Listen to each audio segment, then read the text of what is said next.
আসসালামু আলাইকুম এভরিওয়ান। তো আমরা চলে আসলাম আমাদের এই চ্যাপ্টারের সেকেন্ড লেকচারে। সো দেখো এখানে আমরা জিনিসগুলো একটু এক্সিলারেট করব, ঠিক আছে? সো আমরা চেষ্টা করব যে এই লেকচারের মধ্যেই আমাদের এই চ্যাপ্টারটা শেষ করা। সো আমরা একটু এক্সিলারেট করব, একটু ফাস্ট যাব। সো সব ক্যালকুলেশন হয়তো তোমাদের দেখানো পসিবল হবে না, বাট ডোন্ট ওয়ারি, কীভাবে ম্যাথগুলো করতে হয় আমি সব বলে দেবো, ঠিক আছে? ওকে, সো দেখো এখন আমরা যেটা নিয়ে আলোচনা করব সেটা হচ্ছে limiting agent. So limiting agent মানে কি? লিমিটিং এজেন্ট মানে হচ্ছে যে আগে শেষ হয়ে যাবে সে হচ্ছে লিমিটিং এজেন্ট। এখন এই বিক্রিয়াগুলো হচ্ছে ওয়ান কাইন্ড অফ বলতে পারো কুকিং বা রান্না করা। সো তোমাকে আমি বললাম যে তোমাকে আমি ধরো রুটি বানাইতে বলছি। সো রুটি আমরা কীভাবে বানাই? রুটি আমরা হচ্ছে অনেকগুলো আটা নিই, আর দেন হচ্ছে কী করি, দেন হচ্ছে তোমাকে হচ্ছে অনেকগুলো তুমি হচ্ছে কিনিবা। ধরো তোমার পরোটা বানাইতে বলছি, ঠিক আছে? সো তুমি কি আটা নিবা অনেকগুলো, আর অনেকগুলো তেল নিবা, দেন হচ্ছে আটাগুলো একটু প্রসেস করে দেন তেল দিয়ে ভেজে তুমি পরোটা রান্না করবা, তাই না? সো আমি তোমাকে বললাম যে আমার পরোটা লাগবে 100টা পরোটার জন্য তোমাকে আমি 100 কেজি আটা দিছি, কিন্তু তেল আমি দিচ্ছি সামান্য, তেল দিচ্ছি তোমাকে মাত্র এতটুকু। তুমি কি 100টা পরোটা বানাতে পারবা? পারবা না। কারণ কি? কারণ 100টা পরোটা বানানোর আগেই দেখা যাচ্ছে 10-12টা বানানোর পরেই তোমার তেল শেষ হয়ে গেছে। যদিও তোমার আটা পড়ে আছে, অনেকগুলো আটা আছে, বাট তেল যেহেতু শেষ, সো তুমি পরোটা বানাতে পারতেছো না। অ্যান্ড ভাইস ভার্সা, উল্টাটাও সত্যি। যদি আমি তোমাকে 100 লিটার তেল দিই অ্যান্ড এতটুকু আটা দিই, তুমি 100টা পরোটা বানাতে পারবা? পারবা না। যদিও তোমার তেল অনেকগুলা, বাট তুমি আটার জন্য পরোটা বানাতে পারবা না, তাই না? সেম জিনিস হচ্ছে তোমার লিমিটিং বিক্রিয়কের ক্ষেত্রে। যদি একটা বিক্রিয়া এমন হয়, ধরো তোমাকে বলছে যে, আমি কোথায় লিখি, এখানে লিখি, মনে করো তোমাকে বলছে যে তুমি সালফারের সাথে অক্সিজেনের বিক্রিয়া করে তুমি সালফার ডাইঅক্সাইড উৎপন্ন করো, ওকে? দেন তোমাকে বলছে যে আমি তোমাকে 30 মোল দিছি সালফার, তাহলে আমাকে 30 মোল সালফার ডাইঅক্সাইড উৎপন্ন করে দাও। তুমি বলবা হ্যাঁ এটা তো পসিবল, কারণ 30 মোল যদি এটা হয় এটাও 30 মোল হবে, অ্যান্ড এখানে তুমি সুন্দর করে 30 মোল পাবা। কিন্তু টুইস্ট এখানে, তোমাকে আমি যদি এখানে দুইটার মধ্যে যে কোনো একটা কমাই দেই, ধরো আমি তোমাকে অক্সিজেন এখানে দিলাম, ধরো দিলাম হচ্ছে 18 মোল। সো উৎপাদ কতটুকু উৎপন্ন হবে বলো তো? সো যে এ যদি তো আগে শেষ হচ্ছে, সো এ যতটুকু থাকবে, যতক্ষণ থাকবে ততক্ষণ বিক্রিয়া চলবে, ততক্ষণ রান্না চলবে। যখনই এ শেষ হয়ে যাবে তখনই বিক্রিয়া থামে যাবে। ব্যাপারটা কেমন? রুটির সাথে যদি তুলনা করি, যতক্ষণ তোমার আটা অনেকগুলো আছে, ঠিক আছে থাক, বাট তেল যদি কম থাকে, যতক্ষণ তেল আছে ততক্ষণ রান্না হবে। মানে যে কম আছে সে যতটুকু আছে ততটুকু উৎপাদ পাচ্ছ। সিমিলারলি এখানে যে কম আছে সে যতটুকু হবে ততটুকু উৎপাদ হবে। সো উৎপাদ হবে 18 মোল, ওকে? কিন্তু বিক্রিয়া যদি এমন হইতো, ধরো এখানে আমি বললাম যে মনে করো নাইট্রোজেন এর সাথে হাইড্রোজেনের বিক্রিয়া করে সুন্দর করে তুমি অ্যামোনিয়া উৎপন্ন করছো। এখন দেখো 2-3 হিসাব কিতাব চলে আসছে। সো এখন কি করবো ভাইয়া? সো এখন দেখো আমি যদি বলি যে আমার নাইট্রোজেন আছে মনে করো 3 মোল, হাইড্রোজেন আছে মনে করো আমার হচ্ছে 8 মোল, আর হচ্ছে তাহলে আমার অ্যামোনিয়া কতটুকু উৎপন্ন হবে এটা তোমার কাছে জানতে চাইছে। প্রথমেই বের করবা লিমিটিং বিক্রিয়কটা কে। সো দেখে মনে হচ্ছে যে তোমার এটা বড় এটা ছোট, সো লিমিটিং বিক্রিয়ক নাইট্রোজেন, বাট না, তোমাকে আগে চেক করতে হবে। চেক কিভাবে করবা সেটা আমরা এখানে দেখাইছি। দেখো যদি তোমার বিক্রিয়াটা এরকম হয় যে এ প্লাস বি বিক্রিয়া করে সি প্লাস ডি উৎপন্ন হয়েছে, দেন লিমিটিং বিক্রিয়ক চেক করবা কিভাবে? তুমি মোল অফ এ নিবা, মানে এন অফ এ নিবা, ডিভাইড করবা তার সহগ দিয়ে, তার সহগ এ, ওকে? সিমিলারলি তোমার আরেকজন যে বিক্রিয়ক আছে ওরটাও তুমি বের করবা। So n of b divided by তার সহগ বি। যদি এটা ইকুয়াল হয় তাহলে তোমার লিমিটিং বিক্রিয়ক কেউ না, এখানে বিক্রিয়া সুন্দর মতো চলবে। যদি কেউ বড় বা কেউ ছোট হয় তখন তোমার লিমিটিং বিক্রিয়ক চলে আসবে। সো লিমিটিং কে? যে কম সে। সো এখানে এন অফ যদি এটা গ্রেটার দেন হয় তার মানে লিমিটিং কে? যে ছোট, তার মানে বি হচ্ছে সেখানে লিমিটিং। সো এখানে বলছে দেখো যদি লিমিটিং বিক্রিয়ক বি হয় তখন N of A greater than তোমার N of B by B, okay? যেটা লিখছিলাম সেটা। আর যদি উল্টাটা হয় তাহলে এ হচ্ছে লিমিটিং এজেন্ট। সেম কাজটা তুমি করবা এখানে। তোমার এটা 3 মোল আছে, ভালো কথা, একে তুমি ডিভাইড করো ভাইয়া, ডিভাইড করে দেখো এর সহগ দিয়ে, সহগ কত 1, সো এটা হচ্ছে 3। এটাকেও তুমি নাও 8 মোল ডিভাইড করো তার সহগ দিয়ে, কত 8/3, 8/3 কত হবে ভাইয়া? 2 point something. So 2 point something যদি হয় তার মানে কি কোনটা বড়? এটা বড়। সো লিমিটিং বিক্রিয়ক কে? এইটা লিমিটিং বিক্রিয়ক। যদিও দেখে মনে হচ্ছিল 8 মোল বড় 3 মোল থেকে, কিন্তু যেহেতু এটা তোমার 3 মোল লাগে একটার জন্য বিক্রিয়া করতে, দ্যাটস ওয়াই আলটিমেটলি হিসাব করে দেখা গেল যে এখানে হাইড্রোজেন হচ্ছে তোমার লিমিটিং বিক্রিয়ক। সো কতটুকু অ্যামোনিয়া উৎপন্ন হবে? এই তোমার হাইড্রোজেন যতটুকু থাকবে ততটুকু। এখন হাইড্রোজেনের সাথে তোমার অ্যামোনিয়া রিলেশনটা কি ভাই? 3 মোল হাইড্রোজেন বিক্রিয়া করলে 2 মোল অ্যামোনিয়া উৎপন্ন হয়। অতএব 1 মোল হাইড্রোজেন বিক্রিয়া করলে তোমার অ্যামোনিয়া উৎপন্ন হয় কতটুকু? 2/3 মোল অ্যামোনিয়া। দেন তুমি যাবা 8/3 মোল হাইড্রোজেন বিক্রিয়া করলে অ্যামোনিয়া কতটুকু উৎপন্ন হয়, সেটাই হবে তোমার কতটুকু অ্যামোনিয়া উৎপন্ন হয়েছে। ওকে, তো আসলে বুঝতে পারছো?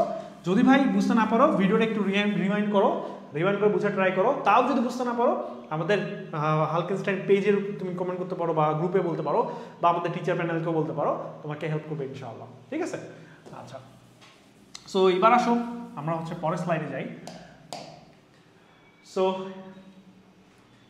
এখানে দেখো তোমাকে একটা ম্যাথ দিছে।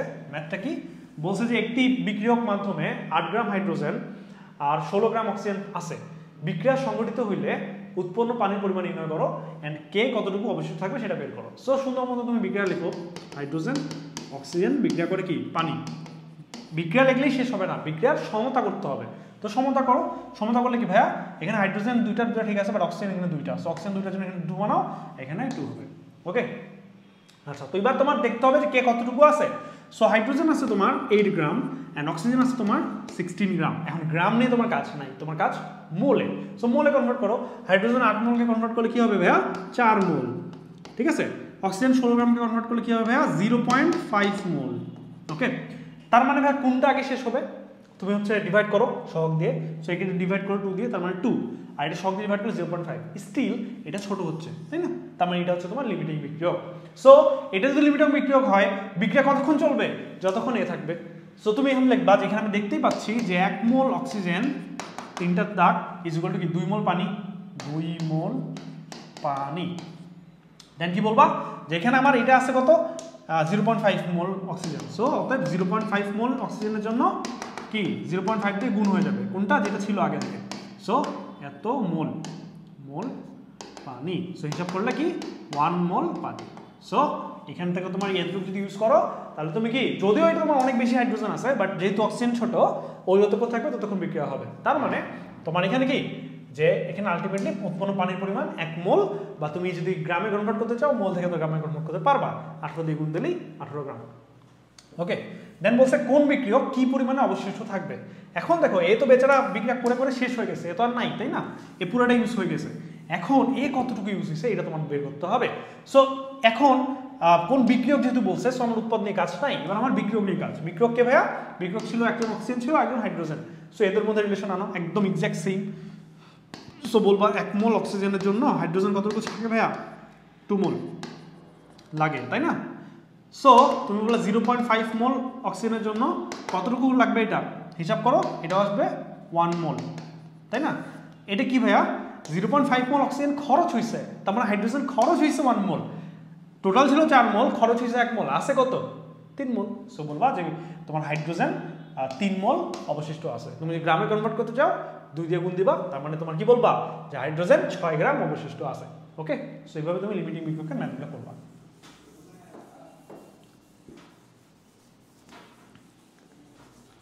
তো আশা করি বুঝতে পারছো। তো চলো নেক্সট ম্যাথে যাই। সো এখানে কি বলছে যে সালফিউরিক অ্যাসিড আর 5 গ্রাম অ্যামোনিয়া থেকে কি পরিমাণ অ্যামোনিয়াম সালফেট পাওয়া যাবে। Exact same math, exact just আলাদা হয়েছে। আমি তোমাকে বিক্রিয়াটা লিখে দিচ্ছি, তোমরা বাকি ম্যাথটা নিজে করিও। সো সালফিউরিক অ্যাসিড একসাথে তুমি অ্যামোনিয়ার যদি বিক্রিয়া দাও তাহলে কি উৎপন্ন হবে অ্যামোনিয়াম সালফেট। ঠিক আছে, ওকে। সো এটা উৎপন্ন হবে এন্ড এক্স্যাক্ট সেম বিক্রিয়া। এখানে তুমি সমতা করবা, সমতা মেইনলি করাই আছে। সো সমতাও খুব একটা পেন নিতে হবে না, আচ্ছা একটু পেন নিতে হবে, যে এখানে নাইট্রোজেন 2টা আছে। সো নাইট্রোজেন 2টা দিবা, দেন এখানে হাইড্রোজেন কাটা হলো 6টা 8টা, এখানে হাইড্রোজেন কাটা 8টা, ঠিক আছে। নাইট্রোজেন 2টা ঠিক আছে, সালফার 1টা, অক্সিজেন 4টা, ঠিক আছে। সো এইটা হচ্ছে তোমার সমতাকৃত বিক্রিয়া এন্ড এক্স্যাক্ট সেম ম্যাথ হিসাব করবা হয়ে যাবে। ওকে, সো এটা তোমাদের হোমওয়ার্ক, এটা তোমরা করো, করে জানাইও কি রেজাল্ট আসছে। ওকে, আচ্ছা এবার আসো তুল্য সংখ্যা। সো তুল্য সংখ্যা জিনিসটা কি জিনিস, এটাকে আর কি একভাবে ডিফাইন করা যায় না, এটাকে কয়েকভাবে ডিফাইন করা যায়। যেমন ধাতু যদি হয় তাহলে ধাতুর যোজন এটাই তার হচ্ছে তুল্য সংখ্যা। ওকে, আর যদি অধাতু হয় তাহলে তোমার আচ্ছা অধাতু হিসেবে দেখায় নেই, আচ্ছা যদি অ্যাসিড হয় তাহলে তোমার কয়টা হাইড্রোজেন রিপ্লেস করে সে অ্যাসিডের ধর্মটা দেখাইতে পারে, বা কয়টা H+ দান করতে পারে, সেটাই হচ্ছে তার তুল্য সংখ্যা অ্যাসিডের বেলায়। আর যদি ক্ষার হয় তাহলে যতগুলো হাইড্রোক্সাইড ত্যাগ করবে কিংবা যতগুলো H+ ত্যাগ করবে সেটাই। সো মূল কথা দেখো, তোমাকে আমি একটা কথা বলি, তুমি দেখবা যে কোনো একটা বিক্রিয়ার সময় কোনো একটা যৌগ কয়টা ইলেকট্রন দিছে বা কয়টা ইলেকট্রন নিছে, এটাই হচ্ছে তার তুল্য সংখ্যা, এভাবেও তুমি মনে রাখতে পারো। যেমন উদাহরণগুলো দেখো, যদি HCl হয়, একটা HCl একটা হাইড্রোজেন দেয়, দ্যাটস ওয়াই 1। যদি সালফিউরিক অ্যাসিড হয়, একটা সালফিউরিক অ্যাসিড দুইটা H+ দেয়, দ্যাটস ওয়াই এটা তুল্য সংখ্যা 2। তুমি চাইলে এটা ইলেকট্রন দিয়েও দেখাইতে পারো। যেমন দেখো, তোমার যদি সালফিউরিক অ্যাসিড হয়, এ যদি ভাঙে, তার মানে কি ভাইয়া, তোমার যদি এটা না থাকে 2- না মানে দুইটা ইলেকট্রন নিয়ে কিছু একটা হচ্ছে। তোমার যদি এখানে সালফেট না থাকতো তাহলে কি H+ দুইটা, তার মানে +1 × 2 2, তার মানে দুইটা নিয়ে কিছু একটা কাহিনী হচ্ছে, তার মানে দুইটা ইলেকট্রন নিয়ে ঝামেলা হচ্ছে। দুইটা ইলেকট্রনের কাহিনী মানে কি, এর তুল্য সংখ্যা 2। সো তুমি ইলেকট্রন দিয়েও মাথায় রাখতে পারো অথবা এইভাবে মাথায় রাখতে পারো, যেটা ভালো লাগে ফলো করো, কোনো সমস্যা নেই। ওকে, আচ্ছা। সো এবার আসো জারক কি বিজারক কি। যার জারণ ঘটে, যেই বিক্রিয়ায় জারণ ঘটবে সেই বিক্রিয়া এমন কেউ থাকবে যে বিজারিত হবে, মানে যে জারিত হবে তার কেউ না কেউ আশেপাশে থাকবে যে বিজারিত হবে। এখন যে বিজারিত হয় তাকে বলা হয় জারক, আর যে জারিত হয় তাকে বলা হয় বিজারক। কেন বলা হয় উল্টা কেন? কারণ হচ্ছে যে জারিত হয় সে নিজে জারিত হইলেও অন্যকে বিজারিত করে, অন্যকে সে বিজারিত করে বলে তাকে বলা হয় বিজারক। মানে নিজে জারিত হয় অন্যকে বিজারিত করে, দ্যাটস ওয়াই যে জারিত হয় তাকে বলা হয় বিজারক, এন্ড ভাইস ভার্সা। ওকে, আচ্ছা। সো আশা করি জানো যে জারণ মানে ইলেকট্রন ছাড়ন। সো সোডিয়াম, যদি সোডিয়াম একটা ইলেকট্রন ছাড়ে তাহলে কি হবে, সোডিয়াম প্লাস। সো এটা একটা জারণ বিক্রিয়া, জারণ বিক্রিয়া হইলেও এটা হচ্ছে একটা বিজারক। ঠিক আছে, আচ্ছা চলো পরে জারক পদার্থ কারা। সো এখানে তোমার বলছে যে জারক পদার্থ কারা, এগুলো একটু দেখবা উদাহরণ।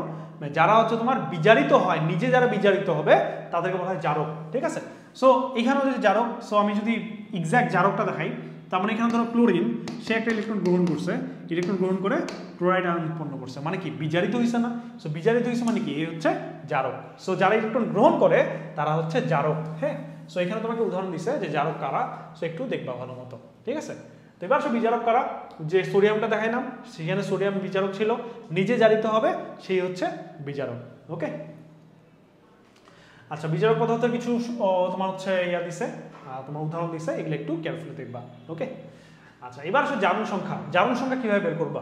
সো 9-10 এ তোমাদের যথেষ্ট নলেজ দেওয়া ছিল, এগুলো তুমি জারণ সংখ্যা কিভাবে বের করবা, তাই আমি এখানে খুব একটা ডিটেলসে যাব না, ডিরেক্ট আমি তোমাকে একটা উদাহরণ যাব। হ্যাঁ, যেমন এখানে বলছে কি যে ম্যাঙ্গানেট আয়নে তুমি হচ্ছে জারণ সংখ্যা বের করবা, কার? ম্যাঙ্গানিজের, এটা একটা। আর এটা হচ্ছে এই অক্সাইডে তুমি ম্যাঙ্গানিজের জারণ সংখ্যা বের করবা। চলো আমরা করি। সো কিভাবে করবা? প্রথমে তুমি এর সংকেতটা লিখবা। ঠিক আছে, সো MnO4-। লেখার পরে কি করবা, তুমি যার জারণ সংখ্যা বের করবা, মানে যার জারণ সংখ্যা তুমি জানো না তার জারণ সংখ্যা তুমি ধরবা x। হ্যাঁ, সো আমি যদি x ধরি, সো আমি যদি x ধরি এটা, সো x। এখন আমার দেখো টোটাল জারণ সংখ্যা বের করতে হবে। সো এখানে x কয়টা আছে, ম্যাঙ্গানিজ যেহেতু একটা, সো x প্লাস অক্সিজেন কয়টা আছে, 4টা। একটা অক্সিজেনের জারণ সংখ্যা কত ভাইয়া? -2। সো -2 × 4 ইজ ইকুয়াল টু কি, ইজ ইকুয়াল টু দেখবে আর মাথায় যে চার্জটা আছে সেটা। সো ইজ ইকুয়াল টু কত? -1। ওকে, সো হিসাব করে এখান থেকে x এর মান ইজিলি বের হয়ে যাবে। কত ভাইয়া? +7। ওকে, সো এইভাবে তো আমরা বুঝলাম যে এখানে ম্যাঙ্গানিজের তোমার জারণ সংখ্যা কত? +7। ওকে, আসলে পরেরটা কি বলছে? Mn3O4, তাই না? হ্যাঁ, Mn3O4, এটা জারণ সংখ্যা বের করতে বলছে কার? এটা বের করতে বলছে ম্যাঙ্গানিজের। সো x ধরবা, তার মানে কি x × 3 প্লাস অক্সিজেন কয়টা? 4টা, একটাই -2 করে 4টা, ইজ ইকুয়াল টু কত? মাথায় কোনো চার্জ আছে? কোনো চার্জ নাই, সো ইজ ইকুয়াল টু 0। তার মানে 3x ইজ ইকুয়াল টু কত ভাইয়া? ইজ ইকুয়াল টু হচ্ছে +8, তাই না? অতএব x ইজ ইকুয়াল টু কত ভাইয়া? 8/3। ঠিক আছে, আমি বলতে পারো ভাই ভগ্নাংশ কেন আসলো? ভাই এটা জারণ সংখ্যা। হ্যাঁ, যোজনই তোমার ভগ্নাংশ হইতে পারে না, বাট জারণ সংখ্যা প্লাস মাইনাস ভগ্নাংশ সবই হইতে পারে। হ্যাঁ, সো এটার আনসার হচ্ছে +8/3। ঠিক আছে ভাইয়া, আশা করি বুঝতে পারছো জারণ সংখ্যা জিনিসটা কি।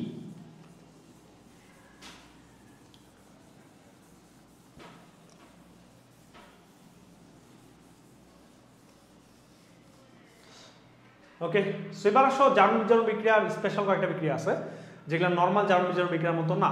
সেগুলো কি 4 রকমের হয়। এক নম্বর শত জারণ বিজারণ বিক্রিয়া, তারপরে হচ্ছে তোমার অসামঞ্জস্যতা বিক্রিয়া, তারপরে তোমার সামঞ্জস্যতা বিক্রিয়া, আর হচ্ছে বিরঞ্জন বিক্রিয়া। সো এই পেজগুলো হচ্ছে তোমাদের হাজারি স্যারের বইয়ের পেজ। হ্যাঁ, সো দেখো আমরা একদম শর্টে যাব, কি জিনিসটা কি ওটা বুঝে ট্রাই করবো।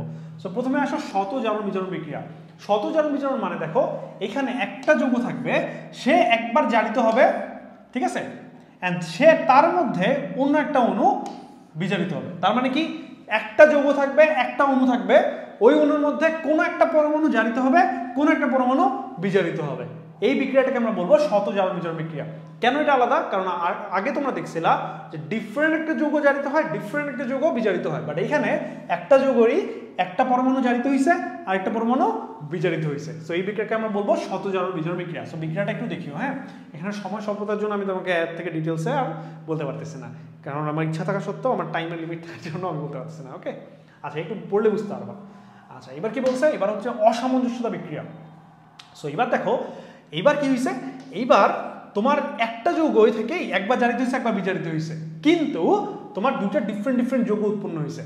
তার মানে ডিফারেন্স কি আগেটার এটা, আগে তোমার দেখো এখানে নাইট্রোজেন ছিল +5, নাইট্রোজেন তারপরে হয়েছে +3, মানে নাইট্রোজেন 2টা ইলেকট্রন গ্রহণ করছে, কিন্তু সে বিজারিত হইলেও এই অক্সিজেন সে কিন্তু জারিত হয়েছে, মানে একটা যৌগ হইলেও দুইটা ডিফারেন্ট ডিফারেন্ট মৌল জারিত বিজারিত হয়েছে। বাট এইখানে ক্লোরিনে একবার জারিত হয়েছে, ক্লোরিনে একবার বিজারিত হয়েছে, মানে সেম মৌল একবার জারিত একবার বিজারিত যদি হয় সেই বিক্রিয়াকে আমরা বলবো অসামঞ্জস্যতা বিক্রিয়া। ঠিক আছে ভাইয়া? ওকে, সো এবার আসো, এবার হচ্ছে সামঞ্জস্যতা বিক্রিয়া কি? সামঞ্জস্যতা বিক্রিয়া হচ্ছে দেখো এইখানে আগেরটা এটা ডিফারেন্স কি দেখো, আগেরটা কি ছিল?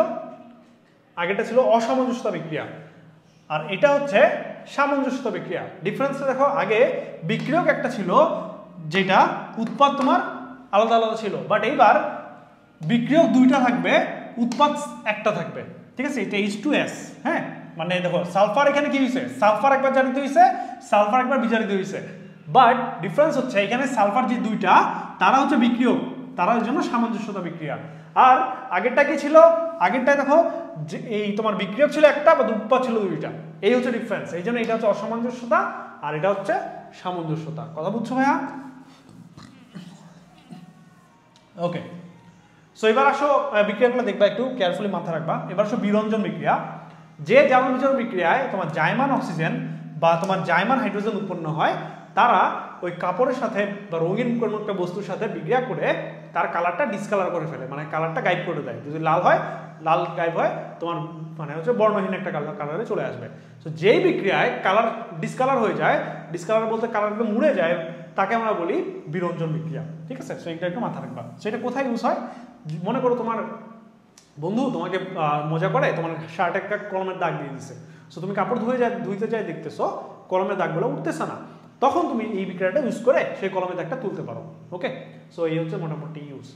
আচ্ছা, সো এবার হচ্ছে সমতাকরণ। তো সমতাকরণ করার আগে আরেকটা কথা বলি যে জারণ সংখ্যা যে আমরা নির্ণয় করা শিখছিলাম না ভাইয়া, একটু আগে ম্যাঙ্গানিসে দেখলাম, এটা কিন্তু কিছু ব্যতিক্রম আছে। হ্যাঁ, যেমন H2SO5, সোডিয়াম থায়োসালফেট, তারপরে তোমার হচ্ছে আরও অনেকগুলো 4-5টা যৌগ আছে। এই যৌগগুলো নর্মাল নিয়মে তোমার হচ্ছে জারণ সংখ্যা বের করা যায় না। সো এই নর্মাল এই যৌগগুলো তোমরা একটু দেখবা, বই থেকে একটু দেখলেই বুঝতে পারবা। ঠিক আছে, সো এটা একটু দেখিও। ওটা আমি তোমার হচ্ছে ইনক্লুড করার ট্রাই করছিলাম, বাট সময় স্বল্পতার জন্য হয়তো ইনক্লুড করতে পারিনি। ঠিক আছে, সো একটু বই থেকে দেখলেই তোমরা বুঝতে পারবা। ওকে, আচ্ছা, সো দেখো সমতা করার জন্য এবার আমরা জারণ বিজারণ সমতাকরণ দেখবো। তো তুমি বলতে পারো ভাই আমি সমতাকরণ বিক্রিয়া তো পারি। হ্যাঁ ভাইয়া পারো, বাট এবার আমরা যেগুলো দিব এখানে অনেকগুলো তোমার হচ্ছে বিক্রিয়ক থাকবে, অনেকগুলো উৎপাদ থাকবে। যখন তোমার বিক্রিয়ক আর উৎপাদের পরিমাণ অনেক বেড়ে যাবে, তখন তুমি নর্মাল নিয়মে এদের জারণ বিজারণ করতে বা এদের সমতা করতে পারবা না। ওই জন্য তোমার স্পেশাল কিছু নিয়মের প্রয়োজন হবে, যেটা আমরা এখন দেখবো। সো জারণ বিজারণের জন্য এখানে যা কিছু লেখছে এগুলো মাথা রাখার দরকার নেই। যেটা মাথা রাখবা সেটা হচ্ছে এই ছকটা, এই একটা ছক, এই একটা ছক। সো এই দুটো ছক মাথা রাখবা। কেন? কারণ তোমাকে আমি যদি বলি যে পটাশিয়াম পারম্যাঙ্গানেট আমি নিচ্ছি অম্লীয় মাধ্যমে ছিল, এন্ড আলটিমেটলি কি উৎপন্ন হবে, তুমি যেন বলো যে পটাশিয়াম পারম্যাঙ্গানেট আমি যদি কে সরাই তার মানে এখানে মাইনাস থাকবে। সো এটা permanganate ion. So permanganate ion যদি থাকে বিক্রিয়কে, ওই উৎপাদ যখন হবে সে হচ্ছে Mn2+ এর রূপান্তর হবে। মানে কি? মানে তার জারণ সংখ্যা আগে ছিল +7, এখন তার জারণ সংখ্যা +2, মানে সে 5টা ইলেকট্রন গ্রহণ করছে। এই সেন্সটুকু যেন তোমার মাথায় থাকে। ঠিক আছে, তোমাকে আমি যদি বলি যে পটাশিয়াম ডাইক্রোমেট আমার কাছে ছিল, সেখান থেকে তুমি পটাশিয়ামটা সরাও, তাহলে কি থাকে Cr2O7 2-, যেটাকে আমরা বলবো ডাইক্রোমেট আয়ন। তো ডাইক্রোমেট আয়নে জারণ সংখ্যা, ক্রোমিয়ামের জারণ সংখ্যা বের করো, এটা হচ্ছে +12। তো তোমাকে যদি মানে বিক্রিয়কে ডাইক্রোমেট আয়ন দেয়, তুমি যদি এটা মাথায় থাকে যেটা উৎপাদ হয় আমার আলটিমেটলি ক্রোমিয়াম আয়ন উৎপন্ন হবে দুইটা, যেখানে একটা ক্রোমিয়াম আয়নের চার্জ হবে +3 করে। এই সেন্সটুকু যেন থাকে, দেন তুমি বলতে পারো যে আগে আমার টোটাল ক্রোমিয়ামের টোটাল চার্জ ছিল +12, এখন আমার ক্রোমিয়ামের টোটাল চার্জ +3 × 2 মানে 6। তার মানে আগে ছিল +12, এখন হচ্ছে +6, মানে 6টা কমছে। 6টা কমছে কেন? কারণ 6টা ইলেকট্রন নিচে, এইটুকু সেন্স যেন তোমার মাথায় থাকে ভাইয়া, ঠিক আছে? সো এইসব জিনিস দিয়ে আমরা হচ্ছে এগুলা সমতা করব, ওকে? সিমিলারলি এখানে আর বেশ কয়েকটা দিছে, যেমন তোমাকে যদি ফেরাস সালফেট দেয়, বা তো ফেরাস সালফেটে তুমি দর্শক বাদ দিয়ে লিখতে পারো, সেটা হচ্ছে Fe2+। Fe2+ যদি থাকে আলটিমেটলি ওটা রূপান্তর হবে Fe3+ এ। তার মানে তার জারণ সংখ্যা 2+ ছিল, পরে 3+ হয়েছে, মানে একটা বাড়ছে, এক বাড়ছে কি হবে, সে একটা ইলেকট্রন দিছে, তাই তো জারণ সংখ্যা বাড়ছে। আশা করি যে বুঝতে পারছো, ঠিক আছে? সো এই সেন্সটুকু তোমার লাগবে সমতাকরণের ক্ষেত্রে। সো এই ছকের যেগুলো আছে মোটামুটি সবগুলো একটু ভালো মতো দেখবা, ঠিক আছে? তো চলো আমরা একটা দেখি। সো এখানে কি বলছে? এখানে বলছে যে লঘু সালফুরিক অ্যাসিড মিশ্রিত তোমার হচ্ছে পটাশিয়াম ডাইক্রোমেটের সাথে ফেরাস সালফেটের জারণ বিজারণ বিক্রিয়াটি অর্ধবিক্রিয়ার সাহায্যে লিখো। সো এইখানে তুমি দেখবা ছকের মধ্যে কারা আছে, যারা ছকের মধ্যে আছে তারাই হচ্ছে বিক্রিয়া করবে, ওকে? তো এখানে কি আছে ভাইয়া? পটাশিয়াম ডাইক্রোমেট, সালফিউরিক অ্যাসিড আর ফেরাস সালফেট। তো এই জারণ বিজারণ বিক্রিয়ায় এই অ্যাসিডের ডিরেক্ট কোনো ভূমিকা নাই, ঠিক আছে? এই জাস্ট কি করবে? একটা পরিবেশ ক্রিয়েট করবে যাতে এরা নির্বিঘ্নে বিক্রিয়া করতে পারে, ঠিক আছে? আচ্ছা, আর মেইন বিক্রিয়া করবে এই দুজন। সো এদের মধ্যে একজন জারিত হবে, একজন বিজারিত হবে। কে জারিত হবে, কে বিজারিত হবে কোত্থেকে বুঝবো? এই যে ভাই ছক থেকে। সো দেখো পটাশিয়াম ডাইক্রোমেট এখানে ছিল, তারপরে কি ফেরাস সালফেট এখানে ছিল, আর কোথাও আছে ওরা? না। তার মানে ferrous sulphate ultimately Fe2+, Fe3+ এ রূপান্তর হবে, আর এখানে ডাইক্রোমেট আয়ন আলটিমেটলি ক্রোমিয়াম 3+ এ রূপান্তর হবে। সো এইটুকু সেন্স তোমার থাকা লাগবে ভাই, ঠিক আছে? আচ্ছা, তো চলো আমরা শুরু করি। সো দেখো এখানে কি করব? সো এখানে একটা জারণ বিক্রিয়া, একটা বিজারণ বিক্রিয়া, হ্যাঁ? তো প্রথমে তুমি জারণ বিক্রিয়া লিখো। তো তুমি যদি বুঝতে না পারো এটা জারণ বিক্রিয়া না বিজারণ বিক্রিয়া, তো এটা লেখার দরকার নেই, এটা তুমি পরে লিখবা। প্রথমে লিখবা যে কোনো একটা, যেমন ধরো ফেরাস সালফেট, পটাশিয়াম ডাইক্রোমেট। আচ্ছা, লেখার ক্ষেত্রে তুমি দর্শক আয়নগুলো বাদ দিয়ে লিখবা। সো এখানে দর্শক আয়ন হচ্ছে পটাশিয়াম, আর এখানে দর্শক আয়ন হচ্ছে সালফেট। সো আমি এখানে ডিরেক্টলি লিখবো Fe2+, হ্যাঁ? দর্শক আয়নটা আমি বাদ দিয়ে লিখলাম। সো Fe2+ কি হবে ভাইয়া? সে একটা ইলেকট্রন ত্যাগ করবে, ইলেকট্রন ত্যাগ করে কি হবে? Fe3+, হ্যাঁ? সো যেহেতু ইলেকট্রন ত্যাগ করছে মানে এটা কি জারণ বিক্রিয়া, দ্যাটস ওয়াই তুমি এটাকে বলবা যে জারণ বিক্রিয়া, বা একে বলতে পারো যে অর্ধ জারণ, হ্যাঁ? ওকে, সো এবার এটা জারণ হিসেবে তোমার আরেকজন কি হবে? বিজারিত হবে। সো এটা হবে বিজারণ বিক্রিয়া, বা তুমি কি বলতে পারো অর্ধ বিজারণ, ঠিক আছে? সো এখানে কে? ডাইক্রোমেট। সো Cr2O7 2- এ কি করবে ভাইয়া? এই ইলেকট্রন নিবে। আর কথা হচ্ছে কয়টা ইলেকট্রন নিবে সেটা আমরা একটু বের করি, চলো। সো এখানে যেটা করবা, সো তুমি এটা দেখছিলা ছক থেকে যে যদি তোমার এখানে ডাইক্রোমেট আয়ন থাকে, উপসে কি উৎপন্ন হবে? উপসে হবে 2Cr-3+, তাই না? ওকে, এখন যেটা করবা যে ক্রোমিয়াম সঙ্গে ম্যাচ করাও। সো এখানে দুইটা ক্রোমিয়াম ছিল, এখানে দুটো ক্রোমিয়াম আছে, ম্যাচ করছে। তো এখন দেখবা যেখানে তোমার অক্সিজেন কয়টা? জয়টা অক্সিজেন, তত অণু পানি উৎপন্ন হবে ওই পাশে, ঠিক আছে? তো 7টা অক্সিজেন, তো এখানে 7 অণু পানি উৎপন্ন হবে, ওকে? 7 অণু পানি যদি হয়, দেখো এখানে কিন্তু হাইড্রোজেন নাই, বাট ওখানে হাইড্রোজেন আসছে, তার মানে এখানে আমার হাইড্রোজেন অ্যাড করা লাগবে। সো হাইড্রোজেন কয়টা অ্যাড করছে পাশে ভাইয়া? 7 দুগুণে 14টা। সো এপাশে তুমি 14টা H+ অ্যাড করো, হ্যাঁ? আচ্ছা, তো এখন দেখো আমার বাম পাশে টোটাল চার্জ কত? 14টা প্লাস 2টা মাইনাস, তার মানে আমার এখানে প্লাস আছে কয়টা ভাইয়া? 14টা প্লাস 2টা মাইনাস, মানে 12টা প্লাস। সো আমি যদি 5, 6, 7, 8, 9, 10, 11, 12, বাম পাশে আমার 12টা প্লাস আছে। ডান পাশে আমার কতটা আয়ন আছে? এটা তো আয়ন না, আয়ন এটা 3+ আছে 2টা, তার মানে আয়ন আছে 6টা, তাই না ভাইয়া? সো এই পাশে যদি আয়ন 6টা হয়, প্লাস যদি 6টা হয়, এই পাশে প্লাস যদি 12টা হয়, তার মানে কি নিউট্রাল আমি যদি করতে চাই, দুটো যদি সমান করতে চাই, আমার কি করা লাগবে? হয় আমার ওইদিকে প্লাস বাড়াইতে হবে, নাহলে এইদিকে প্লাস কমাইতে হবে। সো আমি এখন ওইদিকে হাত দিতে পারবো না, দ্যাটস ওয়াই আমার বাম পাশে হচ্ছে প্লাস কমাইতে হবে। প্লাস কমাবো কিভাবে? মাইনাস যোগ করে। আমি যদি এখানে একটা মাইনাস আনি, এই প্লাস আর এই মাইনাস মিলে নিউট্রাল হয়ে যাবে, মানে প্লাসটা থাকবে না, তাই না? একটা যদি অ্যাড করি, একটা গেল, 2টা অ্যাড করলে 2টা যাবে, 3টা অ্যাড করলে 3টা যাবে, 4টা করলে 4টা, 5টা করলে 5টা, 6টা করলে 6টা। তার মানে 6টা যদি আমি মাইনাস অ্যাড করি তাহলে আমার সমতা হবে। 6টা মাইনাস অ্যাড করা মানে কি? 6টা ইলেকট্রন অ্যাড করা, দ্যাটস ওয়াই আমরা বলবো 6টা ইলেকট্রন অ্যাড করা, ওকে? সো এই হচ্ছে মোটামুটি তোমার বিক্রিয়া, হ্যাঁ? কি করলাম তাইলে? তুমি প্রথমে যেটা তুমি ছক থেকে দেখছো ওটা লিখবা, লেখার পরে এই পাশে তুমি দেখবা জয়টা হাইড্রোজেন, জয়টা অক্সিজেন, তয় অণু পানি দিবা। সো এখানে জয়টা হাইড্রোজেন আসছে, তয়টা H+ লিখবা।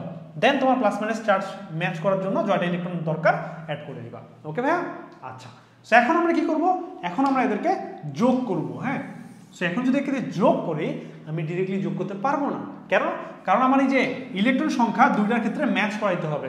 সো নিচে আমার +6 থাকলেও উপরে আমার মাইনাস একটা ইলেকট্রন, সো উপরে আমার -6 করা লাগবে। সো কি করব, 1 নম্বর ইকুয়েশনকে আমি 6 দিয়ে গুণ দিব, ওকে, আর 2 নম্বর ইকুয়েশনকে কোনো কিছু দিয়ে গুণ দিব না, তারপরে এদেরকে যোগ করব। হ্যাঁ, তাহলে কি আসে দেখো, এটা যদি আমি 6 দিয়ে গুণ দেই তাহলে এখানে 6 চলে আসবে, ঠিক আছে, তার মানে এখানেও আমার 6 চলে আসবে, ঠিক আছে, এখানেও আমার 6 চলে আসবে, ওকে। সো গুণ দেওয়া শেষ, এখন আমি এদেরকে যোগ করতে পারি চাইলে। সো যোগ যদি করি তাহলে কি আসবে, 6 Fe2+, ওকে, এইটা আর এটা কেটে যাবে, তারপর কি থাকে প্লাস Cr2O7 2- প্লাস 14H+, দেন তীর চিহ্ন, দেন এই পাশে কি আছে 6 Fe3+ প্লাস 2 Cr3+ প্লাস 7 অণু পানি, ওকে। এখন তুমি এই যে আমরা দর্শকায়ন প্রথমে বাদ দিছিলাম ওইখানে তুমি অ্যাড করে দিবা। সো দর্শকায়ন কিভাবে অ্যাড করব আমরা, দর্শকায়ন অ্যাড করবা হচ্ছে যেখানে তোমার প্লাস দরকার ওখানে K+ অ্যাড করবা, যেখানে মাইনাস দরকার এখানে সালফেট আয়ন অ্যাড করবা। কথা বুঝছো ভাইয়া? ওকে, তো চলো আমরা অ্যাড করি। সো আমার এখানে যদি আমি প্লাস আছে, আমি যদি প্লাসকে নিউট্রাল করতে চাই, আমার মাইনাস দরকার, মাইনাস কে আছে সালফেট, সো আমি এর সাথে সালফেট অ্যাড করে দিব। তার মানে 6 FeSO4, ওকে, প্লাস এটা মাইনাস আছে, তার মানে একে নিউট্রাল করার জন্য প্লাস লাগবে, পটাশিয়াম, দুইটা মাইনাস, তার মানে দুইটা পটাশিয়াম দিয়ে নিউট্রাল করব। সো K2Cr2O7, ওকে, প্লাস 14H+। এখন বিক্রিয়াটা স্টার্টের সময় বাম পাশে আমার সালফিউরিক অ্যাসিড ছিল, সো এখানে আমার চলে আসবে সালফিউরিক অ্যাসিড। হ্যাঁ, এখন 14টা H+ আছে, তার মানে আমার সালফিউরিক অ্যাসিড কয়টা হবে, 7টা, কারণ 7 দুগুণে 14টা, তাই না, H+ দিয়ে হিসাব করলাম, সো 7। এখন ডান পাশে আসো, এখানে প্লাস আছে, তারপর আমার মাইনাস লাগবে, মাইনাসকে সালফেট, সো Fe কি SO4, তাই না, অ্যান্ড এটা 3, সো এখানে 3, আর সালফেটের যোজনী 2, সো এখানে 2, ওকে। তো এখন কত লাগবে এখানে 6, না এখানে 6 লিখতে পারবো না, কারণ টোটাল হচ্ছে আয়রন 6টা আছে, বাট এখানে আমি তো 2 দিছি ভাই, এখানে যে 2 দিই এখানে যে 6 দিই, তাহলে 6 দুগুণে তো 12 হয়ে যায়। আমার কি 12টা আছে না 6টা? 6টা, দ্যাটস ওয়াই আমি এখানে দিব 3, ওকে, কারণ 3 দুগুণে 6, আলটিমেটলি ঠিকই আছে। প্লাস যাও, প্লাস দিয়ে ক্রোমিয়াম 3+, এটা তোমার সালফেটে কনভার্ট করো, তাহলে কি হবে ভাইয়া, তাহলে হচ্ছে Cr2SO4 3 - SO4 3, তাই না, দুইটা ছিল দুইটা, এখন এখানে যদি 2 বসায় দাও, এই 2 মিলে তোমার কি হচ্ছে 4 হয়ে যাচ্ছে, বাট এখানে 4টা আছে না, 2টা আছে, সো এই 2 আমি দিব না, ওকে। আচ্ছা, আর কি আছে, কালারটা চেঞ্জ করি, আর আছে কি আমার, আর হচ্ছে পানি, 7টা পানি। সো এই হচ্ছে মোটামুটি বিক্রিয়া, বাট তাও তুমি কনফার্ম না যে এটা উত্তর কিনা। হ্যাঁ, এই যে তোমার বিক্রিয়া, সমতাকৃত বিক্রিয়া, বাট তাও তুমি শিওর না যে এটা আনসার কিনা। রিজন কি, তোমাকে ম্যাচ করতে হবে সব কিছু। হ্যাঁ, সো আমি প্রথমে আসলে আয়রন ম্যাচ করি, আমার বাম পাশে আয়রন আছে 6টা, ডান পাশে 3 দুগুণে 6টা, ম্যাচ করছে। বাম পাশে আমার ক্রোমিয়াম আছে 2টা, ডান পাশে আমার ক্রোমিয়াম আছে 2টা, ম্যাচ করছে। বাম পাশে আমার হাইড্রোজেন আছে 7 দুগুণে 14টা, ডান পাশে হাইড্রোজেন আছে 7 দুগুণে 14টা, ম্যাচ করছে। এবার তুমি হচ্ছে মানে কি পটাশিয়াম মিলাও, বাম পাশে আমার পটাশিয়াম আছে 2টা, ডান পাশে পটাশিয়াম নাই, তারপরে সমতা হয় নাই। বাম পাশে আমার সালফেট আছে কয়টা, 6 আর 7 মানে 13টা। হ্যাঁ, ডান পাশে আমার সালফেট আছে কয়টা, 3, 3 এ 9, 3 এ 12, 12টা, মানে একটা সালফেট শর্ট আছে, তার মানে ডান পাশে আমার একটা সালফেট শর্ট, 2টা পটাশিয়াম শর্ট। সো তুমি দর্শকায়নগুলোকে অ্যাড করে দাও, প্লাস K2SO4, ঠিক আছে, যদি অ্যাড করে দাও এইবার তুমি মিলা, এবার সমতা হয়ে গেছে, ঠিক আছে। সো এইটা হচ্ছে তোমার সমতা। এখন অনেকে বলতে পারো যে ভাই এটা তো এতক্ষণ ছিল না, আকাশ থেকে কোথা থেকে আসলো? ও আকাশ থেকে আসেনি ভাই, তারা দর্শকায়ন, তারা এই জারণ বিজারণ অংশগ্রহণ করবে না, বাট যখন জারণ বিজারণ বিক্রিয়া হয়ে যাবে তখন তারা আসবে, তখন আসে তারা অ্যাড হয়েছে, ওকে। সো এইভাবে তুমি বিক্রিয়া করবা, যে যদি তোমার প্লাস মাইনাস শর্ট হয় দেন কি করবা, দর্শকায়নগুলোকে অ্যাড করে দিতে পারো, কোনো সমস্যা নেই, ওকে। সো আশা করি বুঝতে পারছো। তো আমি যদি আরেকবার রিপিট করি স্টেপগুলো, প্রথমে তুমি হচ্ছে বিক্রিয়াটা লিখবা, দেন তুমি অর্ধজারণ লিখবা, অর্ধবিজারণ লিখবা, ইলেকট্রন সংখ্যা সমান করবা, ঠিক আছে। তো এইখানে একটা সিম্পল মানে সাব স্টেপ আছে, সেটা কি, সেটা হচ্ছে যদি এরকম থাকে পটাশিয়াম ডাইক্রোমেট কিংবা পারম্যাঙ্গানেট আয়ন, তখন কি করবা, তখন তোমার যেটা উৎপন্ন হওয়ার কথা ছক দেখে ওখানে উৎপন্ন করবা, বসাই দিবা। দেন এখানে জয়টা অক্সিজেন, তয় অনুপানি, জয় অনুপানি, তার ডাবল হাইড্রোজেন H+। দেন তুমি হচ্ছে দুই পাশে চার্জ মিলানোর জন্য জয়টা ইলেকট্রন প্লাস মাইনাস করা দরকার, সেটা করবা। করার পরে এই ইলেকট্রনগুলো ম্যাচ করবা, যদি ম্যাচ না করে গুণ দিবা, এই বিক্রিয়াটাকে গুণ দিয়ে দেন যোগ করবা। যোগ করার পরে তোমার একটা আয়নিক সমতা চলে আসছে। কিন্তু আমার তো আয়নিক সমতার দরকার নেই, কারণ আমাকে বলছে যে টোটালটা বিক্রিয়াতে লিখতে। সো আমি দর্শকগণগুলো অ্যাড করে এটাকে টোটাল বিক্রিয়ায় রূপান্তর করলাম। তো আশা করি বুঝতে পারছো কীভাবে করছি। ওকে, সো এইখানে তোমার যেটা হতে পারে বোর্ডে তোমার এখান থেকে ডিরেক্টলি দিবে এটা। সো নর্মালি যেটা করে গ নাম্বারে তোমাকে এইটা করতে দিবে সমতা করতে, আর ঘ নাম্বারে এটার উপর বেস করে একটা ম্যাথ দিবে, ঠিক আছে। সো আমাদের ওই ম্যাথ পারা লাগবে, এটা করা লাগবে। সো এই দুটো একটু ভালো মতো দেখবা, বইয়ে তোমার অনেক উদাহরণ আছে, উদাহরণগুলো বেশি বেশি করে প্র্যাকটিস করবা, যত বেশি প্র্যাকটিস করবা তত বেশি পারবা, ঠিক আছে। ওকে, তো চলো আমরা হচ্ছে এবার এটার উপর বেস করে একটা ম্যাথ দেখি। সো এই ম্যাথে কি বলছে যে তুমি হচ্ছে একটা লোহার টুকরা নিছিলা 4 গ্রাম নিয়ে 200 ml তুমি হচ্ছে সালফিউরিক অ্যাসিডের সাথে বিক্রিয়া করছো। দেন কি ওই যে তোমার 200 ml দ্রবণ 250 ml দ্রবণটা পাইছো 250 ml, এখান থেকে একটু তুমি সরায় 25 ml নিছো অন্য একটা পাত্রে। দেন এই 25 ml কে তুমি টাইট্রেশন করছো। টাইট্রেশন মানে কি অ্যাসিড ক্ষার রিঅ্যাকশন করছো। রিঅ্যাকশন করতে তোমার কি পটাশিয়াম ডাইক্রোমেট লাগছে এতটুকু, যদি লাগে তাহলে লোহার মধ্যে ভেজাল কতটুকু এটা বের করো। সো এখন কোশ্চেনটা হচ্ছে তোমাকে একটা লোহার ভর দিয়ে দিছে, পরে আবার বলছে যে লোহার ভেজাল বের করো। সেখানে যেটা করতে হয় এই যে ভরটা এটা তোমার ভেজাল যুক্ত ভর, তার মানে এখানে তোমার ভেজাল সহ ভরটা হচ্ছে 4 গ্রাম। সো তোমাকে আগে দেখতে হবে যে বিক্রিয়া করছে কতটুকু, এর সাথে কতটুকু বিক্রিয়া করছে। যতটুকু বিক্রিয়া করছে ওইটা হচ্ছে পিওর আয়রন। সো হইতে পারে সেটা 3.2 গ্রাম। তার মানে এই যে 4 গ্রামের তুমি যে হচ্ছে এটা নিছিলা আয়রনটা, তার মধ্যে পিওর আয়রন আছে 3.2 গ্রাম, বাকি 0.8 গ্রাম হচ্ছে ভেজাল। সো এইভাবে তুমি পিওরের পরিমাণটা বের করে কতটুকু ভেজাল সেটা আমরা বের করবো। ওকে, সো প্রথম স্টেপ যে আমার পিওর লোহা কতটুকু আছে এটা আমার বের করা লাগবে। সো এটা কিভাবে বের করবো ভাইয়া, এটার জন্য দরকার হবে তোমার আগের যেটা মাত্র শিখলাম সমতাকৃত সেটা। সো এটা যদি তুমি সমতা করো এখানে তোমার পুরো বিক্রিয়াটা চাইলে লিখতে পারো, বাট চাইলে পুরো বিক্রিয়া নাও লিখতে পারো। কিভাবে করবা, সেখানে জাস্ট তুমি ইউজ করবা যে কার ডাটা দিছে অ্যান্ড কার ডাটা চাইছে। সো আমার ডাটা দিছে পটাশিয়াম ডাইক্রোমেট, ডাটা চাইছে লোহা। সো বিক্রিয়া হচ্ছে প্রথমে তুমি লোহা নিবা, তার সাথে যেহেতু তোমার সালফিউরিক অ্যাসিড ছিল সে বিক্রিয়া করে উৎপন্ন করবে কি ফেরাস সালফেট। অ্যান্ড আগে থেকে ছিল পরে দিছো কি তুমি পটাশিয়াম ডাইক্রোমেট, মানে এদের মধ্যে যে বিক্রিয়াটা ছিল একটু আগে সেই বিক্রিয়াটাই আমরা দেখবো, ঠিক আছে। তো সমতাটা করা তো আমরা দেখছি। তো প্রথম কাজ হচ্ছে তুমি সমতাকৃত বিক্রিয়াটা লিখবা। সো আমি যদি লিখি এটা কি ছিল 6 ফেরাস সালফেট, তারপরে কি ছিল ভাইয়া, তারপর ছিল পটাশিয়াম ডাইক্রোমেট, তারপর ছিল কি 7 অণু সালফিউরিক অ্যাসিড, বিক্রিয়া করে কি হয়েছিল তোমার হচ্ছে 3 অণু ফেরিক সালফেট, তারপরে কি 1 অণু ক্রোমিক সালফেট, তারপরে কি ছিল 7 অণু পানি আর 1 অণু পটাশিয়াম সালফেট। ওকে, এখন কি করবা, যার ডাটা দিচ্ছেন যার ডাটা চাইছে এদের মধ্যে রিলেশন, কার ডাটা দিছে পটাশিয়াম ডাইক্রোমেট ডাটা দিছে, কার ডাটা চাইছে লোহা ডাটা চাইছে। সো এই দুটোর মধ্যে রিলেশন নিবা, বাকি সব বাদ। সো এখান থেকে তুমি বলতে পারো যে 6 মোল, আচ্ছা আমি যদি উল্টা করে লিখি, আমি যদি বলি 1 মোল পটাশিয়াম ডাইক্রোমেট এটা 6 মোল ফেরাস সালফেট, 6 মোল ফেরাস সালফেট, ঠিক আছে। তো আমি ফেরাস সালফেটকে H2+ বলতে পারি, কোনো সমস্যা নেই। ওকে, সো যদি হয় তাহলে আমার যেই ডাটা দিছে এইটুকুর জন্য আমার কতটুকু ফেরাস সালফেট এটা আমি বের করবো। ওকে ভাইয়া, সো কিভাবে করবো দেখো, এটাকে তুমি বলতে পারো যে 1000 ml 1 মোলার K2Cr2O7 বলতে পারো, কোনো সমস্যা নাই। ইকুয়াল টু কি 6 মোল। এখন দেখো আমার কি মোলে দরকার না, আমার গ্রাম দরকার, কারণ এখানে গ্রামের সাথে কম্পেয়ার করবো। সো এটা কি আমি হচ্ছে আণবিক ভর দিয়ে গুণ দিব। সো আণবিক ভর কত ভাইয়া 55.85। ওকে, এখন তোমার যেটা দিছে ওটার সাথে গুণ দিব। সো আমার কি এটা হচ্ছে 20 ml লাগবে। সো ঐকিক নিয়মে যাইতে পারো যে 1 ml কত, অতএব 20 ml কত। তার মানে কি হবে, এটার সাথে আমি 1000 ভাগ দিয়ে 20 গুণ দিব, তাই না। সো এটার সাথে কি কালারটা চেঞ্জ করি। সো কি হবে 1000 দিয়ে গুণ দিব, ভাগ দিব, আর 20 দিয়ে গুণ হবে, ঐকিক নিয়ম। সো 20 গুণ 1000 ভাগ। ওকে, অ্যান্ড আগে যেটা ছিল ওটা থাকবেই। সো আগে ছিল কি 6 × 55.85। ওকে, এবার দেখো ভাইয়া এখানে কিন্তু 20 ml লিখছি, বাট আমার কি শুধু 20 ml কাজ শেষ না, আমার আরেকটা কি ছিল 0.05 ml। সো 0.05 মোলার, ml না সরি মোলার, ঠিক আছে, K2SO4A7। তার মানে এখানেও তোমার 1 ছিল, তো এটা তোমার 1 করে আছে, এখানে তুমি ঐকিক নিয়ম ইউজ করবা। তার মানে এটা যেহেতু পরে লিখছো এটা তোমার কি গুণ হয়ে যাবে, কারণ এটা 1 ছিল, এটা আর আলাদা করে 1 করা লাগে নাই। সো আমি যদি মানটা বসাই, সো কত এটা 0.05। সো এখান থেকে হিসাব করে যেটা আসবে সেটাই হচ্ছে আমার যত গ্রাম ফেরাস সালফেট লাগবে।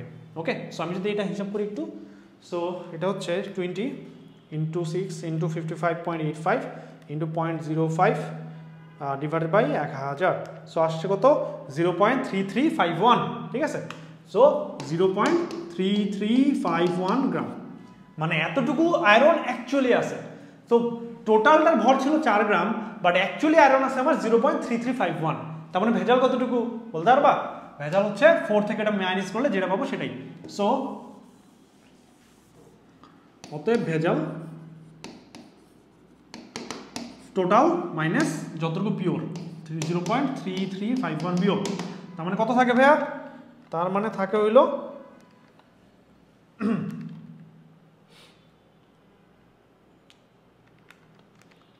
আচ্ছা, এখানে একটা কথা আছে, দেখো আমরা প্রথমে কি করছিলাম, আমার টোটাল ছিল 250 ml দ্রবণ, এর থেকে 25 ml নিয়ে আমরা কাজ করতেছিলাম। ওকে, তার মানে 4 গ্রাম যেটা আছে এটা 250 ml আছে, 25 ml নাই কিন্তু। সো 25 ml এ লোহা পাইছো তুমি 0.3351 গ্রাম, তার মানে 250 ml কত বের করতে পারবে না? ঐকিক নিয়ম করে বের করলে কি হবে ভাইয়া? বের করলে হবে হচ্ছে 10 দিয়ে গুণ হবে, সো 3.351 গ্রাম লোহা আছে 250-এ। কি করলাম? স্কেল আপ করলাম জাস্ট। ওকে, সো এখানে তোমার বিয়োগ যখন করবা তখন কি তোমার 3.351 বিয়োগ যাবে। ওকে, সো যদি তুমি এটা বিয়োগ করো তাহলে তুমি ভেজাল পাচ্ছ কতটুকু ভাইয়া? ভেজাল হচ্ছে 0.649 গ্রাম। ওকে, সো এটা হচ্ছে তোমার আনসার। তোমাকে যদি বলতো ভেজালের শতকরা পরিমাণ বের করো, দেন কি করতা? এই মানটা পাইলা, এটাকে ডিভাইড করতা টোটাল ভ্যালু দিয়ে। টোটাল ভ্যালু কি? ভেজাল প্লাস পিওর মানে 4 দিয়ে ডিভাইড করে 100 দিয়ে গুণ দিলেই তুমি পার্সেন্টেজ পেয়ে যেতা। ওকে, তো আশা করি বুঝতে পারছো। তো স্টেপগুলো আমি আরেকবার বলি। প্রথম কাজ, বিক্রিয়া থেকে তুমি যার ডাটা দেয়া আছে এন্ড যার ডাটা চাইছে তাদের মধ্যে রিলেশন আনবা, যে ডাটা যেমন দেয়া আছে অন্য ক্যালকুলেশন করবা, করার পরে দেখবা যে এটা কি তোমার টোটাল দ্রবণের নাকি দ্রবণের একটা পার্ট। সো এখানে দেখছিলাম দ্রবণের একটা পার্ট। সো 25-এ যদি আমার আয়রন হয় এতটুকু, সো টোটালটাতে আয়রন কতটুকু ওটা আমরা বের করবো ঐকিক নিয়ম দিয়ে। সো বের করে আমি দেখছি হচ্ছে আমার এটা আসছে, দেন এটা হচ্ছে আমার পিওর আয়রন, তার মানে ভেজাল কতটুকু? টোটাল মাইনাস পিওর আয়রন, যেটা করলে ভেজাল পাই গেলাম। ওকে, সো এইভাবে হচ্ছে এটা তোমার ঘ মার্কে দিবে, আগেটাতে গতে দিবে সৃজনশীলে। সো এটা ভাই খুবই খুবই ইম্পর্টেন্ট, একটু মনোযোগ দিয়ে করিও। ওকে, এরকম আরও অনেক ম্যাথ আছে, তো এগুলো প্র্যাকটিস করবা, করতে করতে এগুলো ইজি লাগবে। ঠিক আছে ভাইয়া? ওকে, চলো আমরা হচ্ছে পরের স্লাইডে যাই। এবার আসো আয়োডোমিতি আর আয়োডিমিতি। সো এই দুটোর মধ্যে মানে একটু ভালো মতো মাথা রাখবা যে তুমি যদি সোডিয়াম থায়োসালফেটের সাথে অথবা যে কোনো কিছুর সাথে তুমি যদি মুক্ত আয়োডিন মানে একদম ডিরেক্ট আয়োডিনের সাথে বিক্রিয়া দাও, তাহলে যে বিক্রিয়াটা হবে সেটাকে আমরা বলবো আয়োডিমিতি। কিন্তু যদি তুমি কোন একটা কিছুর সাথে ডিরেক্ট আয়োডিন না বিক্রিয়া দিয়ে আয়োডিনের একটা লবণ বিক্রিয়া দাও, দেন তোমার মুক্ত আয়োডিন উৎপন্ন হবে। দেন মুক্ত আয়োডিনকে তুমি আগের মতো বিক্রিয়া দিবা, মানে 2 স্টেপ বিক্রিয়া করবা, সেটাকে আমরা বলবো আয়োডোমিতি। কথা বুঝছো? পার্থক্য বুঝছো আয়োডিমিতি আর আয়োডোমিতির মধ্যে? আয়োডিমিতি যেটা ছিল সেখানে তুমি ডিরেক্ট আয়োডিনের সাথে দিছিলা, বাট যে আয়োডোমিতি ওখানে তুমি ডিরেক্ট আয়োডিনের সাথে দিবা না, ওখানে আয়োডিনের লবণের সাথে বিক্রিয়া দিবা, দেন আয়োডিন উৎপন্ন হবে, ওই আয়োডিনকে তুমি বিক্রিয়া দিবা। ওকে, সো দেখো আয়োডোমিতির পরের স্টেপটা এক্স্যাক্টলি আয়োডিমিতির মতো। বিশ্বাস না হলে দেখো এই যে, ঠিক আছে, মিলাই দেখো সেম জিনিস। ওকে, সো একটু মাথা রাখবা, এখান থেকে তোমার ম্যাথটা আসতে পারে, বলবে যে আয়োডিমিতিতে আমি হচ্ছে আয়োডিন ইউজ করছি এতটুকু, সোডিয়াম থায়োসালফেট ইউজ করছি এতটুকু, তাহলে আমার হচ্ছে সোডিয়াম থায়োসালফেটের মান বের করো। মানে আগে আমরা যে ম্যাথটা করলাম এক্স্যাক্টলি সেম ম্যাথ, জাস্ট বিক্রিয়ার জানা রাখবা। হ্যাঁ, সমতাটা জানা রাখবা কিভাবে করে, সেইভাবে তুমি সমতা করতে পারবা। সো এখানে জারণ বিক্রিয়া দেখো, 2টা ইলেকট্রন এ ত্যাগ করছে আর 2টা ইলেকট্রন গ্রহণ করছে, দেন এটাকে যোগ করবা, যোগ করে ইলেকট্রন কাটে যাবে, দেন এর অ্যাড হবে, যেন অ্যাড হইলে দেন দর্শক অ্যান্ড অ্যাড করলে তুমি এই বিক্রিয়াটা পেয়ে যাবা। হ্যাঁ, সিমিলার ওয়েতে তুমি পরে বিক্রিয়াটাও করতে পারো। তো এইখানে এই বিক্রিয়া দুটো একদম ঝাড়া মুখস্থ করবা, যদি না বুঝো তাইলে অবশ্যই বুঝবা আর কি, বাট বুঝার পরেও আর কি এটা তুমি মনে রাখবা। হ্যাঁ, প্র্যাকটিস করতে করতে এমনি মুখস্থ হয়ে যাবে, এমনি ঝাড়া মুখস্থ হয়ে যাবে যদি তুমি প্র্যাকটিস করো। হ্যাঁ, সো এটা তোমার অনেক ম্যাথে কাজে দিবে, সো একটু কেয়ারফুল থাকিও।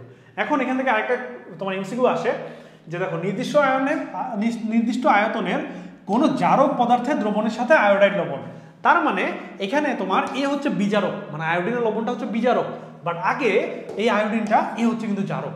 সো এখানে একটু ডিফারেন্স আছে, একটু মাথা রাখবা। হ্যাঁ, আচ্ছা, সো আশা করি বুঝতে পারছো কি আয়োডোমিতি আর আয়োডিনের মধ্যে ডিফারেন্স। সো এটা দিয়ে ম্যাথও আসে, বই একটু ম্যাথ করা আছে, ওগুলো দেখলে বুঝতে পারবা। হ্যাঁ, আচ্ছা, সো এবার আসো টাইট্রেশন নিয়ে কথাবার্তা। এবার কি বলছে, প্রশমন বিন্দু আর নির্দেশক। এখন টাইট্রেশন কি ভাই? টাইট্রেশনে তুমি একটা অ্যাসিড কিংবা একটা ক্ষার নিবা, একটার মোলারিটি তুমি জানো, আরেকটার মোলারিটি তুমি জানো না। তো জানা একটা মোলারিটি ইউজ করে তুমি অজানা যে মোলারিটিটা বের করতেছো, এটাই প্রসেসটাকে বলা হয় টাইট্রেশন। সো টাইট্রেশন করার সময় একটা পয়েন্ট থাকে যে নিউট্রাল পয়েন্ট, সেটাকে আমরা বাংলায় বলি প্রশমন বিন্দু। সো আশা করি এই জিনিসগুলো তোমরা জানো যে অম্ল তোমার মানে নীল লিটমাসকে লাল করে কেন করে, কারণ কি সে H+ দান করে, ওই H+ যায় নীল লিটমাসের সাথে বিক্রিয়া করে এটাকে কনভার্ট করে লাল করে দেয়। সো এইসব বাংলা কথাবার্তা কিছু আছে, এইসব একটু পড়বা। অ্যান্ড কিছু তোমার গ্রাফ আছে, তোমার সবল অ্যাসিড দুর্বল ক্ষারে বিক্রিয়া করলে কি হবে, দুর্বল অ্যাসিড সবল ক্ষারে বিক্রিয়া করলে কি হবে, সেরকম কিছু গ্রাফ আছে, কিছু থিওরি আছে। অ্যান্ড সবল অ্যাসিড দুর্বল ক্ষার বিক্রিয়া করলে তোমার নির্দেশক হিসেবে কে ইউজ করবা, এগুলো বইয়ে দেওয়া আছে ভাই, এগুলো থিওরিটিক্যাল জিনিস, এটা একটু রিডিং করলেই বুঝতে পারবা, তাই আমি এটা এখানে ইনক্লুড করতেছি না। ওকে, আচ্ছা, তারপরে আসো কি অ্যাসিড ক্ষার টাইট্রেশনের মূল তত্ত্ব। সো এইখানে এই ফর্মুলা আছে, এইখান দিয়ে তোমার অনেক ম্যাথ আসে, সো এই ফর্মুলা মাথায় রাখতে পারো। সেটা কি, তোমার এ মানে অ্যাসিড, বি মানে বেস মানে ক্ষার। সো এখানে তোমার অ্যাসিডের ডাটা দিয়ে ক্ষারের ডাটা চাইবে, তখন কি করবা, যে তুমি বিক্রিয়াটা লিখবা, বিক্রিয়া লিখে সমতা করবা, সমতা করার পরে তুমি হচ্ছে যেইগুলা পাবা ভ্যালুগুলা, সেগুলো হচ্ছে এক্স আর ওয়াই। অথবা এটাকে আরেকভাবে বলা যায় যে ক্ষারের অম্লতা কিংবা অম্লের ক্ষারকতা। যেমন যদি তোমার এখানে সালফিউরিক অ্যাসিডের সাথে বিক্রিয়া দাও, এর সাথে তুমি যদি এক ক্ষারকীয় কোনো একটা কিছু বিক্রিয়া দাও, তাহলে তোমার কি এখানে লবণ উৎপন্ন হবে না, সোডিয়াম সালফেট আর পানি। সো বিক্রিয়া যদি তুমি সমতা করো তাহলে কি হবে, বিক্রিয়া সমতা করলে কি হবে, দেখো এখানে 2 হবে আর এখানে 2 হবে। সো একটা অ্যাসিডকে নিউট্রাল করতে যত মোল এক ক্ষারকীয় বেস দরকার, সেটাকে বলা হয় আর এই অম্লের ক্ষারকতা। তার মানে এর যেহেতু একে নিউট্রাল করতে দুইটা তোমার হচ্ছে সোডিয়াম হাইড্রোক্সাইড দরকার হয়েছে, তার মানে আর ক্ষারকতা হচ্ছে 2। ওকে, সো এইখানে কি বলছে, এক্স হচ্ছে ক্ষারকের অম্লতা, ওয়াই হচ্ছে অ্যাসিডের অম্লতা। তো এটা অ্যাসিড, এই সালফিউরিক অ্যাসিডের অম্লতা কত, 2। কিভাবে বুঝলাম, বিক্রিয়া দিবা, বিক্রিয়া করে যেটা যত সহগ অন্যটার, তো সেটা হচ্ছে তার 2। তার মানে এখানে ওয়াই এর ভ্যালু হচ্ছে 2। ওকে, আর ক্ষার হিসেবে তোমার যদি ইউজ করে ধরো ক্যালসিয়াম হাইড্রোক্সাইড, তো ক্ষারের কি লাগবে, অম্লতা। ক্ষারের অম্লতা কেমনে বের করবা, ক্ষারকে বিক্রিয়া দিবা এক অম্লীয় অ্যাসিডের সাথে, মানে যে একটা H+ দান করে এমন কোনো অ্যাসিডের সাথে। সো বিক্রিয়া করলে কি হবে, দেখবা যে এখানেও তোমার এখানে সমতা করলে 2 আসবে, তার মানে এখানেও তোমার ওয়াই এর ভ্যালু, সরি এক্স এর ভ্যালু এটা হচ্ছে 2। ওকে, সো যখন তুমি ক্ষারকের অম্লতা কিংবা অম্লের ক্ষারকতা বের করবা, দেন তাদের সাথে যেই অন্যজনকে বিক্রিয়া করতেছো, মাথা রাখবা সে যেন একটা H+ দান করে বা একটা H+ গ্রহণ করে, এমন সে যেন দুইটা করে না দেয়, তখন আবার একটা হিসাবটা ভুল হয়ে যাবে। ওকে, এই ফর্মুলায় মান বসাবা, দেন তোমার আনসার চলে আসবে। ওকে, তো অনেক ইজি জিনিস, ওই জন্য আমি দেখাচ্ছি না। হ্যাঁ, আচ্ছা, সো ক্লাস প্রায় শেষের দিকে।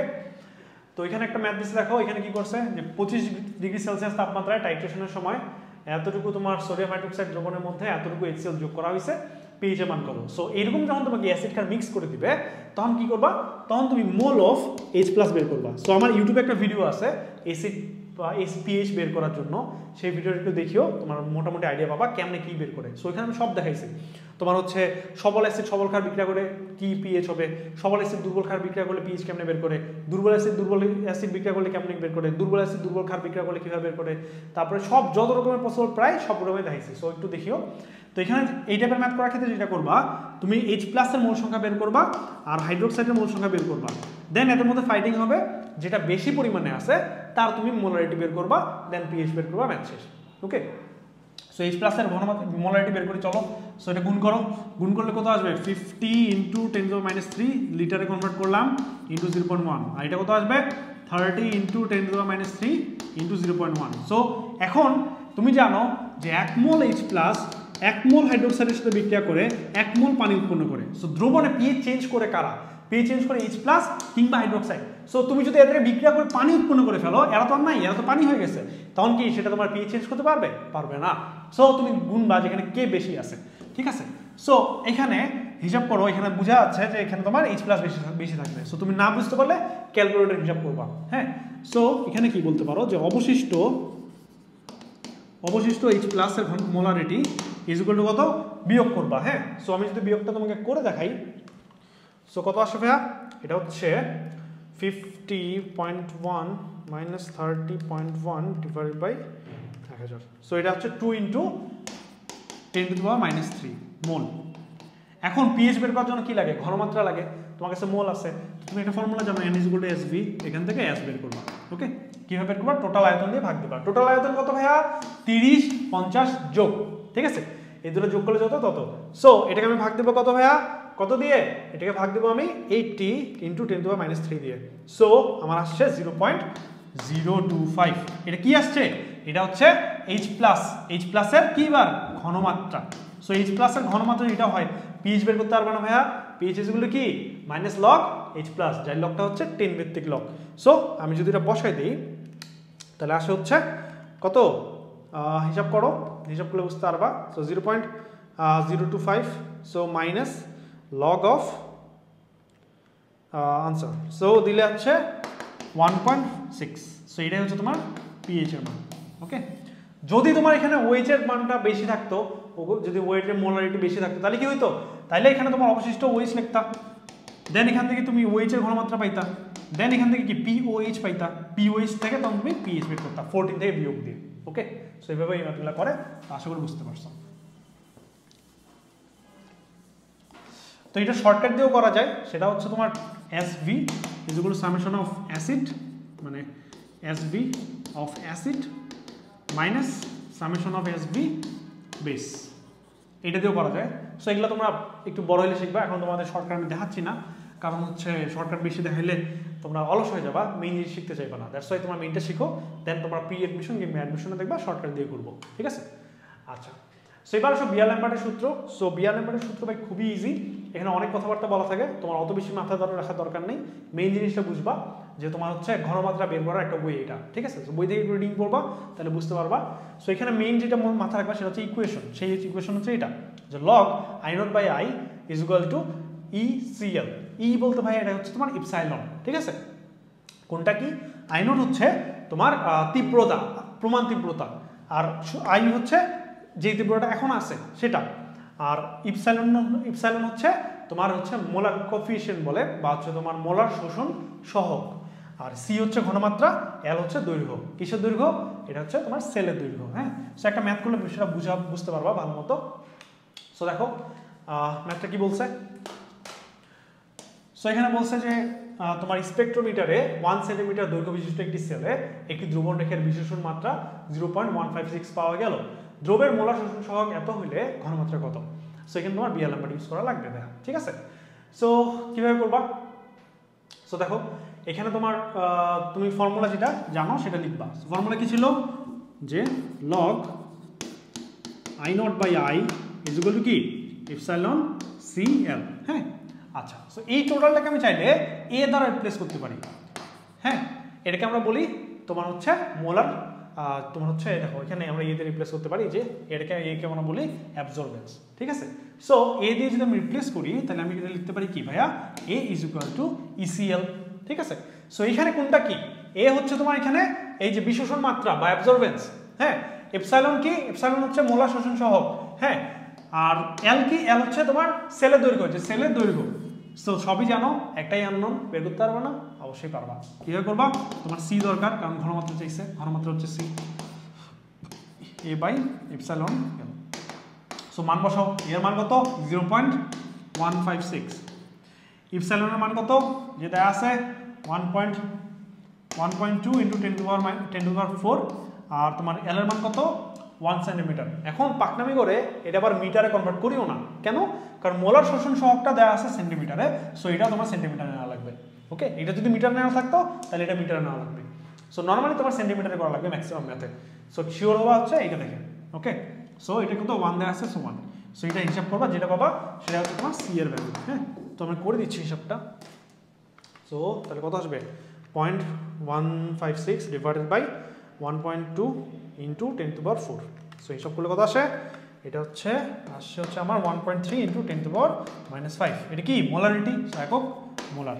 ওকে, সো এই হচ্ছে তোমার বিয়ার-ল্যাম্বার্ট দিয়ে ম্যাথ। হ্যাঁ, সো আরও ম্যাথ কেমন দিতে পারে, তুমি যে ভাইয়া ওই যে কেপিকেসির চ্যাপ্টারে তুমি দেখছিলে না, হচ্ছে তোমার ওই দুইটা ডিফারেন্ট কন্ডিশন দিয়ে আরএনএস এর সূত্র দিয়ে ম্যাথ দিছিল, কাইন্ড অফ ওইভাবে একটা ম্যাথ বানানো যায়। হ্যাঁ, সো এরকম ম্যাথ বুয়েটও আসছে, সো একটু প্র্যাকটিস করে বুঝতে পারবা। ওকে, আর সমস্যা হলে তো আমরা আসি, পেইন নেই। তো এই হচ্ছে মোটামুটি তোমার বিয়ার ল্যাম্বার্ট দিয়ে ম্যাথ করা কীভাবে। ওকে, তো আশা করি বুঝতে পারছো। তো এগুলো ম্যাথ খুবই ইজি, জাস্ট একটু প্র্যাকটিস করবা। আমার প্ল্যান ছিল তোমার আরও ম্যাথ দেখাবো, আমার প্ল্যান ছিল তোমাকে আরও একটু ধীরে ধীরে দেখাবো, বাট টাইমের স্বল্পতার জন্য আমি স্পিড আপ করতে বা এক্সিলারেট করতে বাধ্য হয়েছি। সো যদি বুঝতে না পারো তোমার ভিডিওটা একটু স্লো করে দেখিও, আশা করি বুঝতে পারবা। অ্যান্ড খাতা কলম নিয়ে অবশ্যই বসবা অ্যান্ড প্রতিটা ম্যাথই ক্যালকুলেট করে করে করবা, তাহলে হচ্ছে আশা করি এই চ্যাপ্টারে তোমার সমস্যা হবে না। ঠিক আছে, তো আজকে এই পর্যন্তই, এভাবেই এটার সাথে আমাদের চ্যাপ্টারটা শেষ হইলো। সো আমি তুষার বিদায় নিচ্ছি, দেখা হচ্ছে নেক্সট কোনো চ্যাপ্টারে।